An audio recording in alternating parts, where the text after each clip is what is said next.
De er også mega flotte, de er faktisk nice. Men jeg synes, de er mega seje. Men bare en, det er dumt. Så kan du få flint. Vi laver en flint view. Hej alle sammen. Og i dag skal vi spille Minecraft. Vi kan let på shade, hvordan vi spiller Minecraft.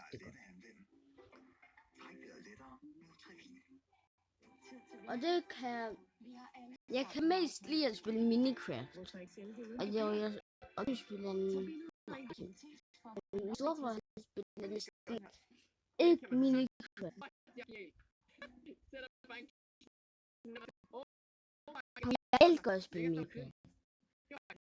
Så jeg kan virkelig godt lide at spille Minecraft. Men i dag er det, vi skal gøre det. Vi skal Minecraft. Okay, nej, jeg skal ikke survival mode.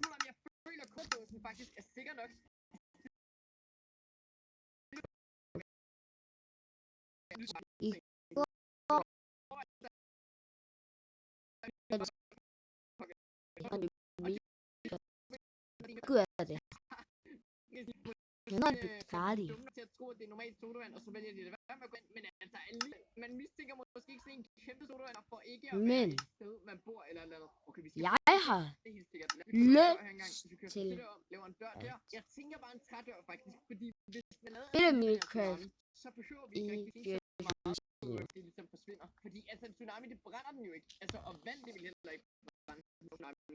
Så vi skal ikke lige bekymre os om døren, tror jeg ikke. Jeg tror, at det vi skal bekymre os om lige nu, det er bare at få dækket til.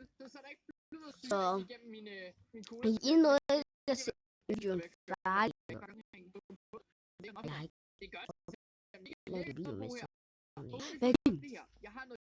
jeg har lidt mere mad, der sættes over. Sådan her. Mad lige der. Så har vi virkelig meget glæde. Og det her glas her, det kan vi lige lave en glas. Pænt glas. Nej. Det er mega rejt at have stående herinde. Så det er egentlig bare væggen herude, jeg bruger det til.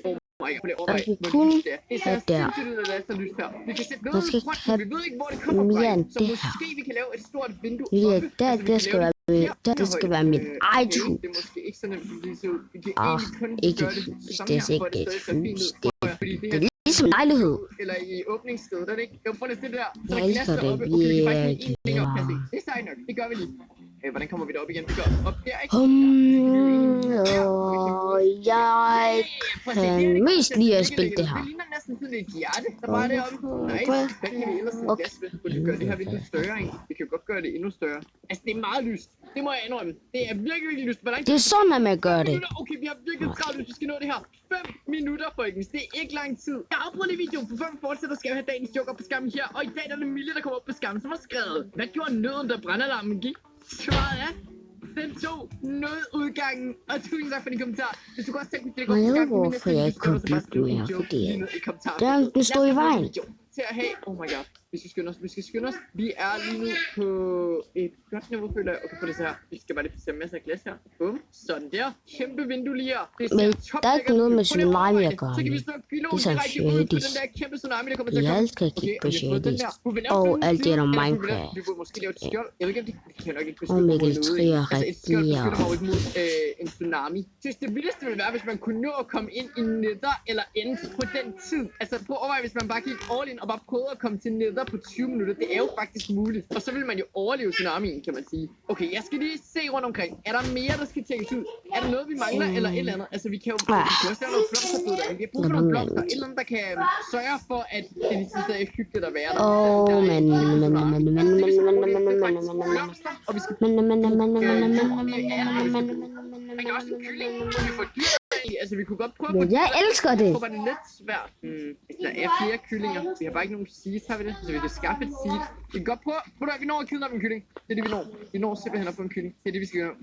Kom on. Er der ikke noget mere græs? Der er masser af græs lige her. Drop nu seed. Hvad er chancen for, at der ikke dropper et eneste seed her? Jeg synes nødt til at få en kylling.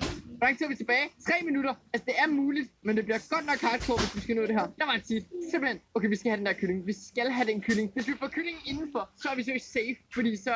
Okay, vi er ikke safe. Men så har vi TNT. Altså, så er det fint nok. Jo, men vi... Men jeg har brug for det her. Nej, jeg ved ikke, hvorfor jeg sagde det. Ja, prøv det her. Det er fordi, at jeg må ligge op. Ja, kom I bare med. Det var et æg. Vent lidt. Altså, vi har jo egentlig uendelig mad, fordi kyllingerne ligger æg, og de æg kan vi bruge, og så kan vi være heldige at få flere kyllinger. Altså, teknisk set er det her uendelig mad, vi lige er ved at transportere over. Nej, den anden kylling stopper med at bevæge sig. Nej, kylling, bevæger. Okay, prøv nu at se her. Hvad hvis jeg laver en lille sti op her? Skal du gøre sådan her? Bum. Kyllinger! Nej, I skal komme her! Kom nu med, for pokker. I skal skynde jer lidt. Vi har brug for at få jer med op her. Fantastisk. Kom indenfor. Ja, tak. Og det er inde. Okay, vi skal fjerne den her jordstier her. Der er ikke nogen, der skal vide, at jeg bor herinde. Vi fjerner alt jord, og nu har jeg 2 kyllinger til at bo inde i min cola-dåse. Jeg har lige omkring lidt under 2 minutter tilbage til at nå at gøre det her fint.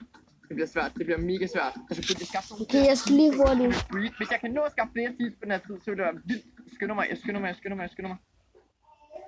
Just to have fun with it and always stay true to what you feel most confident in. Hej du.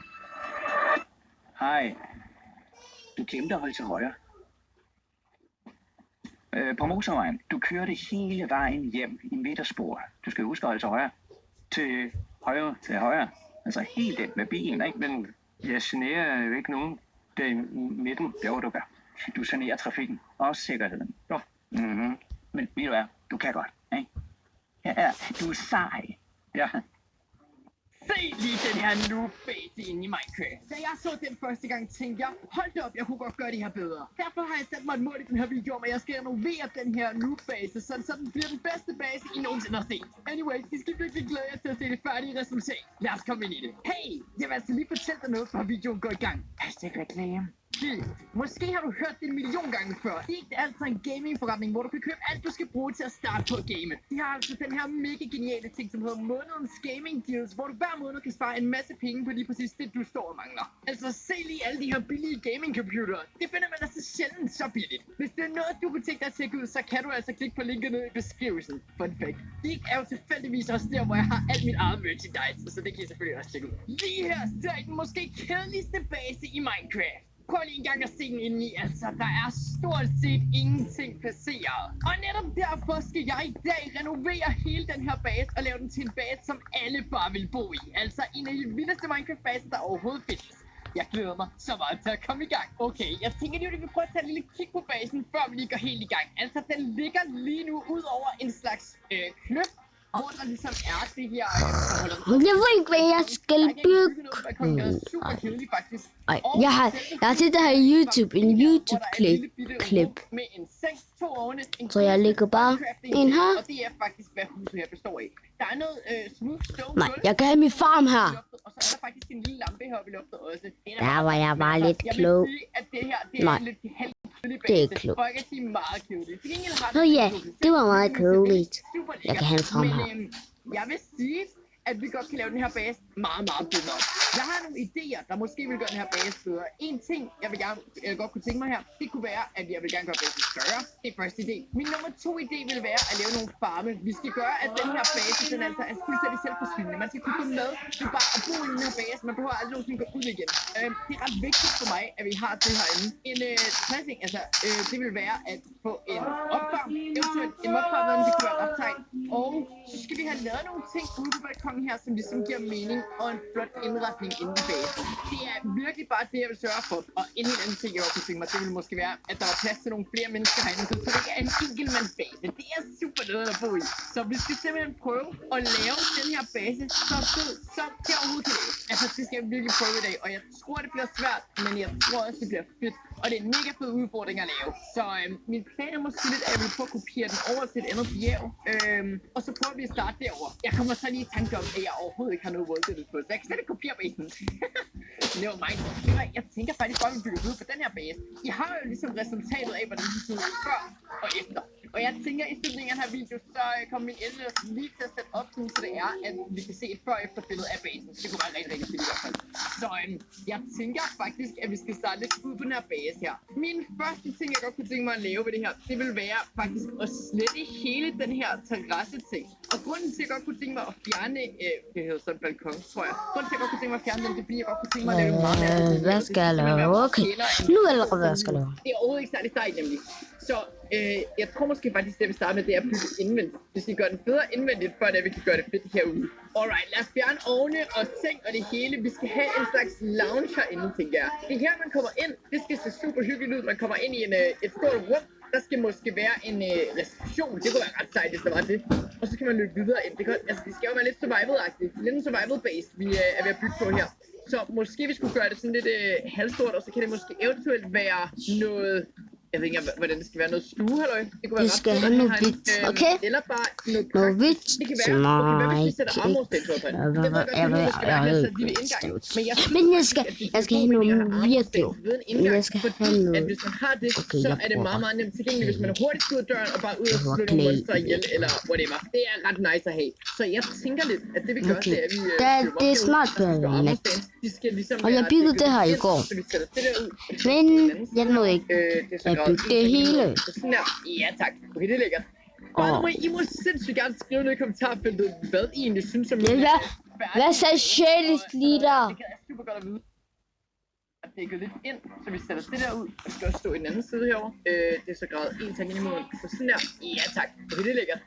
By the way, I må sindssygt gerne skrive ned i kommentarfeltet, hvad I egentlig synes om mine færdige base og sådan noget. Jo. Jeg skal prøve at se her engang. Vi skal have sat nogle murer videre rundt. Jeg tænker, vi kører samme tema. Men jeg har valgt at placere noget mørkt. Overvej lige, hvordan månen ser ud. Det synes jeg sætter sig ud. Det er Men ligesom en så kunne det være mega cool at have det der. lige der. Vi skal gøre det så stort igen. Vi skal måske bare Okay. Vi skal holde lidt det der fede look, vi havde til at starte med. Det er et ret hyggeligt look. Det skal ikke være sådan mega stort, den her base her. Den er ikke stor, den er bare... Okay, jeg har stadig mine ting her. Der skal være nogle ting herinde, som alle bare kan få brug for i deres survival-verden. Og I ved godt, altså normalt i en survival-verden, så er der mange forskellige ting, man har brug for. Min seng skal være her, så jeg nogle gange kan spille med. Det kan være altså en rollercoaster, som man kan bruge til at komme i byen. Lige her, jeg har en god idé. Jeg har den specielle idé for mig. Det tror jeg faktisk næsten, det vi vil gå med. En fed åbning, der ligesom kan åbne en redstone, og så kan man flyve ud med elytra-vinger. Det synes jeg kunne være mega fedt at tilføje til den her base her. Det bliver nok en ting, du prøver at arbejde lidt på. Men ved hvad? Jeg prøver at udsmykke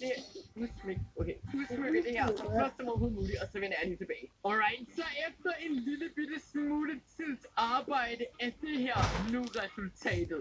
Når man kommer ind i lokalet, står der altså armor til begge sider, som lyser. Jeg vil ikke sige, at det er meget godt. Ingisa ligger i bus. Faktisk, at det her er super fedt. Alright, men videre på det næste, at vi skal nedad. Vi er nødt til at bygge nedad, fordi problemet ved at bygge det her, det er, at der ikke er super højt op. Okay, så når jeg virkelig at bygge det her. Og I kan se det i næste video. Okay? Så det ikke se, der er noget, og så tager man indenfor, og så ser det seriøst sådan ud.